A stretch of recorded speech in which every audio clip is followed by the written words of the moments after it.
Hey guys, thanks for tuning in. Today I'd like to talk about all of the different cruises I've been on that have drink packages.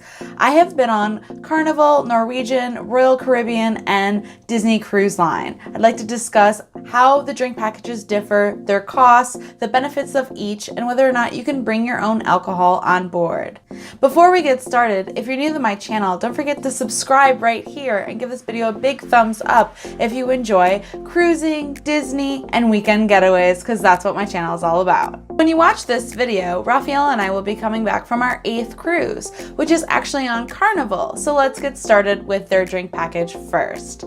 So if you book early enough, you can get a discount on your drink package, and that would make it $51.95. That's a 10% discount of savings. If you book once you get on the ship, that would be $56.95. Now, each person in your cabin does have to purchase the drink package, and there is a limit of 15 drinks per day that you are allotted to. Next is Royal Caribbean. If you were to buy the drink package aboard Royal Caribbean, it would be $55. Now they do offer discounts from 10 to 30% if you buy it in advance, but you have to check your emails and look out for those deals because it's not a specific time and it's just whenever they run the sales. Also, Royal Caribbean doesn't have any limit on the amount of drinks you can have per day. Following is Norwegian Cruise Line. They are a bit more expensive than the other two. The price is $89 and gratuity is tacked onto that, bringing it up to $107. So there is no limit to the amount of drinks that you can have on this package as well, but it is a bit pricier than the other two. Last is Disney Cruise Line. They don't offer a drink package at this time, but maybe they'll get one in the future. Hint, hint, Disney. All of those prices are per day. So how much do you really have to drink to make your money stretch and make it worth your while? If you are traveling on Carnival Cruise Line and you drink beer, beers range from $6 to $7 and cocktails are from $10 to $11. So this can vary depending on if you are getting a specialty cocktail with, really nice garnish, expensive liquors. If it's a really fancy drink, it's going to be a little bit more. So we're taking the average of all of the cruise lines prices. So on Carnival, you would need to drink 9 beers a day or 5 cocktails a day.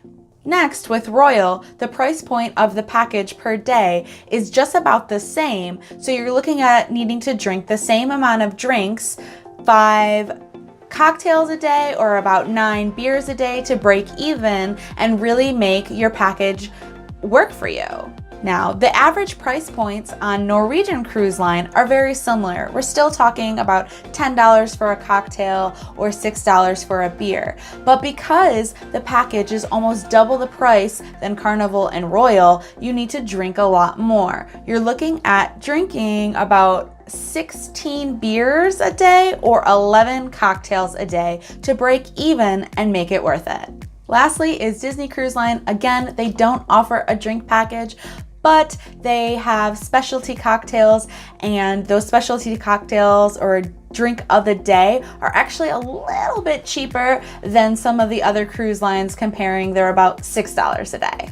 Now keep in mind, these prices are per day and they are applicable to everyone who is in a stateroom. If there's 2 or 3 people in a stateroom, everyone will need to buy one as long as you are of legal drinking age. So if these packages don't fit your needs and you don't think it is worth your money or you would be able to drink that much, an alternative is to bring wine on board. All the cruise lines allow you to bring wine or champagne on board, but it varies depending on how much they allow you to bring and what the fees are. Carnival Cruise Line allows you to bring 1 bottle of 750 milliliter of wine or champagne on board at embarkation. Now, you can drink this wine or champagne at dinner in their restaurants, although if you choose to do that, you're subject to a $15 corkage fee. Even if it's a twist off wine, you still have to pay $15. Now, Royal allows you to bring 2 bottles of wine on board. Now, this is different from the other cruise lines because it's 2 per stateroom or cabin. Even if you have 3 or 4 people crammed in your stateroom, you can only bring those 2 bottles of wine on board. Norwegian, there is no limit of how much wine you can bring on board. You can bring a 750 milliliter, or you can also bring a 1,500 milliliter, which is a 1.5 liter. It's those big bottles of wine. You're allowed to bring those on board, and there's no real limit to how many bottles of wine you can bring on board. But keep in mind, this is different. If you bring a normal size bottle of wine, they're charging you $15 up front for that corkage fee. And if you bring the 1.5 liter, the big bottle of wine, they're charging you $30 up front. And no one else does this. Now, this is how Disney makes up for not having a drink package. With Disney, you're allowed to bring on 2 bottles of wine per person or a 6-pack of beer. Now, the interesting thing about this is you are allowed to bring additional bottles of wine or beer when you get off at port. You're allowed to bring them back on.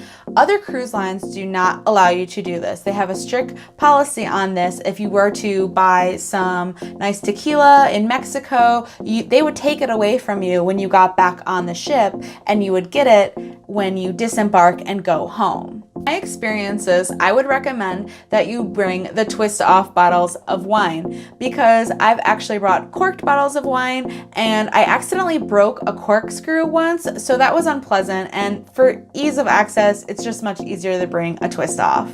Now keep in mind that these policies and drink packages prices, all of this is subject to change. So before you cruise, you will want to check with the cruise line's website to see if any of the policies have changed with bringing alcohol on board or the prices of the drink packages. Thank you so much for watching. If you're thinking about going on a cruise in the future, I hope you found this information helpful. And if you have gone on a cruise in the past and you bought the drink package or brought wine or beer on board, let me know what your experience was like. I'd love to hear in the comments below. And please don't forget to like and subscribe to my channel. Thank you for watching.